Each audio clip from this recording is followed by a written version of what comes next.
From the picture, I think Mark fell in off of his paddleboard. Anyway, today Josh is filming. We're doing a curry today. You guys asked for it. That's what you wanted. So, yeah. Oh, they've asked for a curry, have they? Yeah, they want. Oh, curry. I just do it one like. person. Hey? I think one person asked for a curry. Oh, I just do it like the Indian way. They use out there. They use red onions in India. There's hardly any white onions. You'll always find red onions in India. I watched a lot of programs and read things on Indian cooking. We've got a bit of sweet potato because I use either potato or sweet potato to bulk it out a bit because these will soak up the flavour of the curry. And we got some beef here. We cooked that this morning for about 2 hours, so it's just like chuck steak off the shoulder area. So that's quite soft now, ready to go in the curry. You can use chicken or pork or lamb. So let's start making the curry, the ruby. So we're going to cut some red onions up. These red onions are going to go in the machine. What I call the machine is the food blender. In India they have, each household has a little tiny food blender. You can only get them in India. You can't get them here, but they're little round things like that, like a little mini bin. And they put all their onions and their garlic in there. And it blitzes them up. And I found that's the most important part of making a curry, is the blitzing of those. So I just strip these onions. You can hear Diane talking out there to someone that's just pulled up. Just got through the locks before they got locked.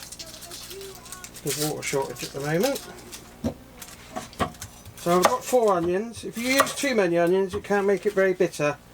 But I find for 3 of us, 4 onions is perfect. Got plenty of onions in a curry. That's one of the main ingredients of any curry. So those, we're just half these now.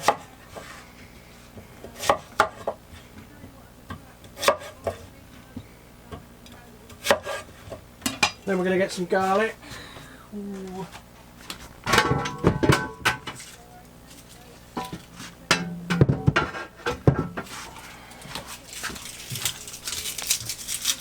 Plenty of garlic.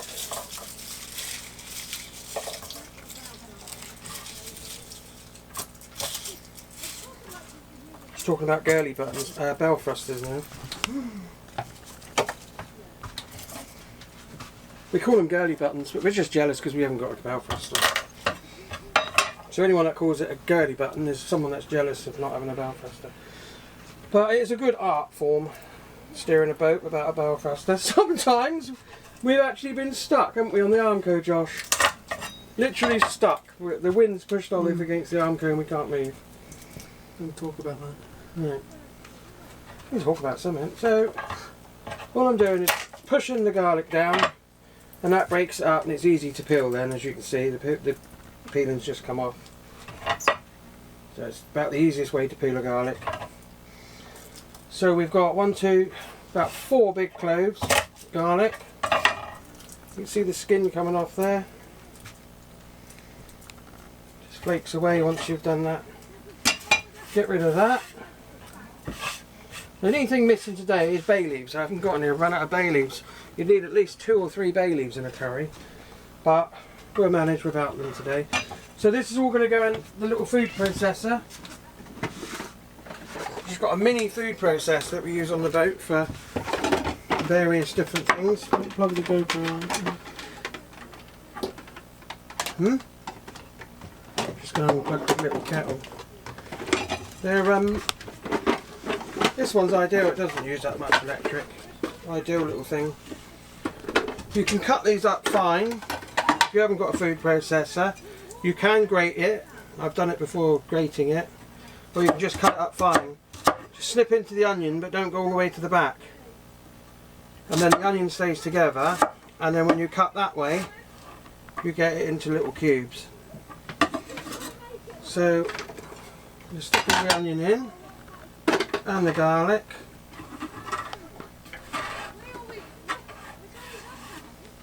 What you'd be doing now if you've got chicken or pork or something like that is you would be frying that in your pan and then adding this, but we've cooked that, so.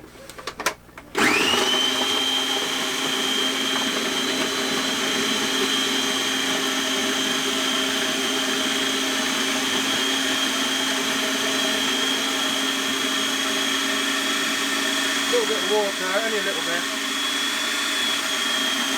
just to make it easier.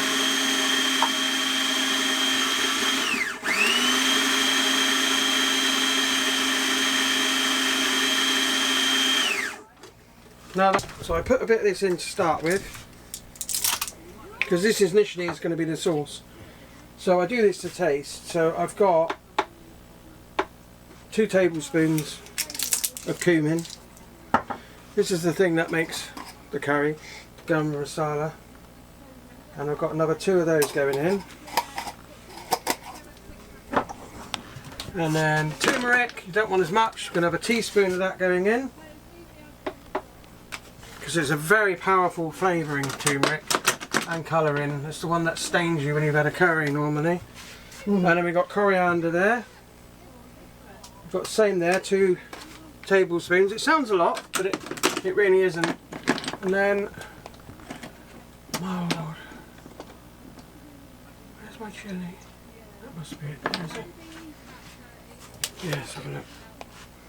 And we've got a teaspoon of chilli powder going in at the moment, because Diane and Josh doesn't like it too hot, the curry.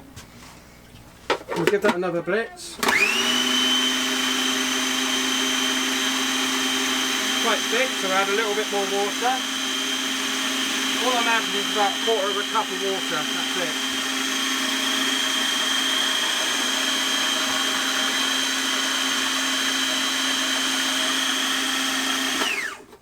And as you can see, we've almost got like a curry sauce now.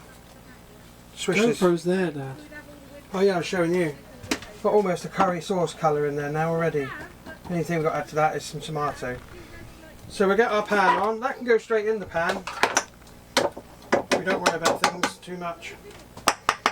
But the smell of that is absolutely lovely. The only thing I'm missing is a bay leaf, and I love bay leaves. A lot of people, yeah, a lot of people walking. We're looking after some bags for some people because they went for a walk to find their friends. Should open a little cafe and offer them tea and coffee. Right. So what we got in there is our little bit of sauce. If you need any more water, now what we use is this beef stock. You don't have to. You can make stock up anyway. You can make it. But most curries, believe it or not, unless it's Chinese curry, doesn't have stock in it at all. Sounds weird, but it's true. Right, so we're going to turn this on. It's not Chinese cooking, so we don't want it roaring. Then we're going to add a bit of oil to it. Doesn't matter if you add the oil first or afterwards, as long as you've got oil in there. Quite a bit of oil. About 3 tablespoons of oil in there.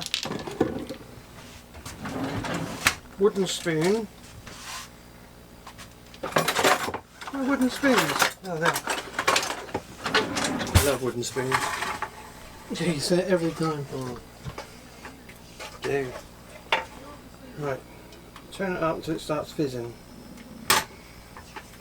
Get some tomato out. If you haven't got any meat or anything, you could always use cat food. So we got some tomato. That's more like chopped up tomato, so it's like a passata. You can use whole tomatoes, chopped tomatoes. You can use fresh tomatoes. So what's going to happen now is all these flavours now are going to start. You're actually cooking your spices. There's other curries where you can cook your spices dry. We roast the spices before we make the curry, but we're not doing that one today. Salt is very important. Wherever I put that, or Diane's put it. Plenty of salt. You have a heart attack when you see how much salt goes into a curry. And then Mum still puts more on. Yeah. It's about 2 tablespoons of salt. So salt is actually is very important in these types of curries. Indians put a lot of salt into their curries. Black pepper. But a lot of the Indian curries use white pepper, which I call school pepper. But I like black pepper. If you're having a mild curry, don't add too much black pepper because it will add to the heat of the chilli and you'll get a hot curry. Now from the smell of it, I've got enough of this in. Smells What I do Indian. add is a tiny little bit of curry powder because it's got a really unique flavour to it, but that is like half a tablespoon of curry powder in this. That is it. Because it uses star anise and it uses things like fennel seeds in there, sumac. It's got all sorts in there. I feel the sweat dripping down my back. And I just I'm not stood sweating in too much at the moment. 35 degrees though. Is it? Something like that, yeah. For some unknown reason I'm not sweating that Oh, in much. here it's like 40 degrees. I'm used to cooking in kitchens. Some of the old kitchens in Devon have got no air coming in, no air going out. Got an old extractor unit that doesn't work. So we're going to cook this off for about 4 or 5 minutes. That's all. And all those flavours, the garlic, the spices, and the salt and pepper, all add and mix together. Some curries don't use tomato. But now it's drying out, I can do that with my spoon. I'm going to put the tomato in. But we're doing like a tikka today, so when I do a korma, I don't add tomato to a korma. Tikka's my favourite. But Josh loves a tikka and Diane don't argue about one, so we do tikkas. Right, now I'm going to add a bit of this. Sorry, Fidge, you're going out. Turn that down a bit. Off. That's why you got to look at it. Sensitive. Yeah. God, how long has this been going for? And the little clicker on it, the little pilot, the spark, still works. I know. Why am I over here? Does anybody know? I can't remember now. Oh yeah. Just want the ladle. I'll take some of this. So you don't need stock, but rather than put water in, I'm just going to use this stock. There we go. Now you can see it's the sort of thing that you get in a jar in a shop. That you've made it yourself. A lot of Indian houses use this as a base curry, so they might make up a base sauce. So every time you go and put an order in, the base sauce covers korma, it covers tikka, it covers masalas. You can use designated coconut, or dried coconut, which I do sometimes. It'll give these a good shake. And all the coconut sits on top. You can use fresh coconut. Which you can break up and grate up, or you can use these tinned ones. Just give them a good shake. Don't forget we haven't got the meat in yet, but we don't need it in because it's been cooked separate. Most of the time the Indians will... Do they grow coconuts in India?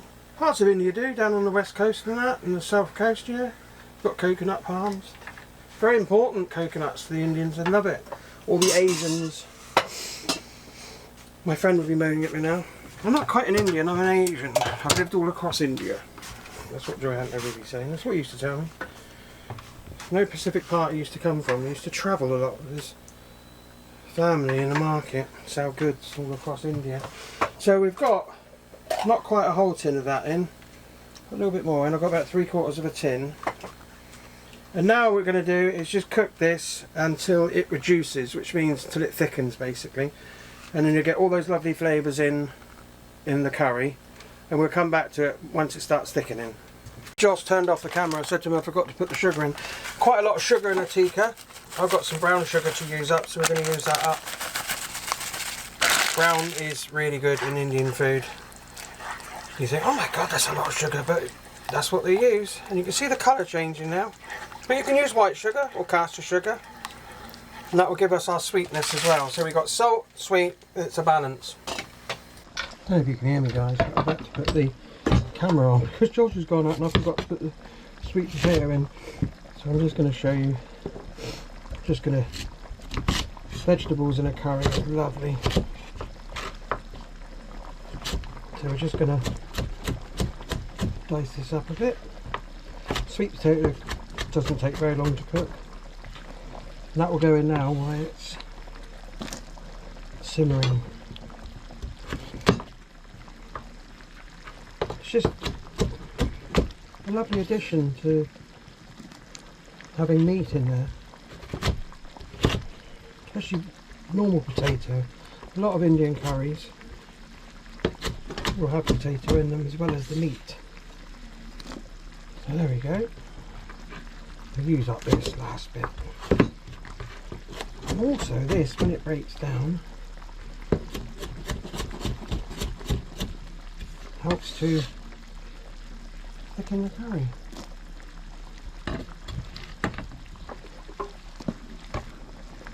There we go.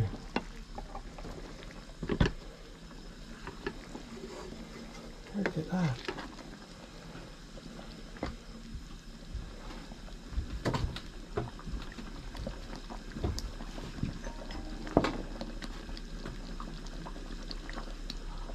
So now guys, we're just going to put the beef that I cooked in and let that finish off in the curry.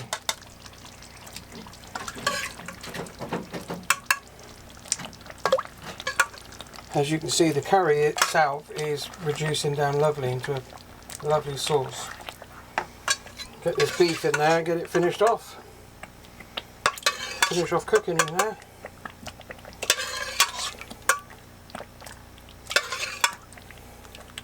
We've got to the stage now where it's reduced quite nicely into a thick curry. And we're just going to add some, just turn it off a minute, we're just going to add some yoghurt, because that is a really good ingredient, an essential ingredient sometimes in a tikka. So you can see there's about 5 tablespoons of yoghurt. If you haven't got that, you can add cream, but don't worry if you haven't got any of that. I'm just lucky to have yoghurt in stock at the moment, so. Now a lot of the shops where you get tikka from, it's bright red because they add food colouring to it, but I haven't got any food colouring at the moment, so make it that bright red colour.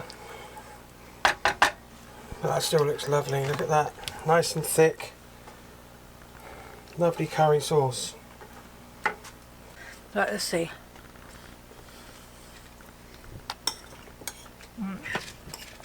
It's like a Lighting. Like a what? it's like a korma but beef. Nice. It's supposed to be a tikka. Oh. Yeah, yes, but I haven't put any more tomato in it, just left it as it is. Because it's like a hybrid between you and Mum. It's got tomato in it, but not too much tomato. Okay. Thanks for watching the curry, guys. Look here. Oh, thanks for watching the curry, guys. See you next time for another video.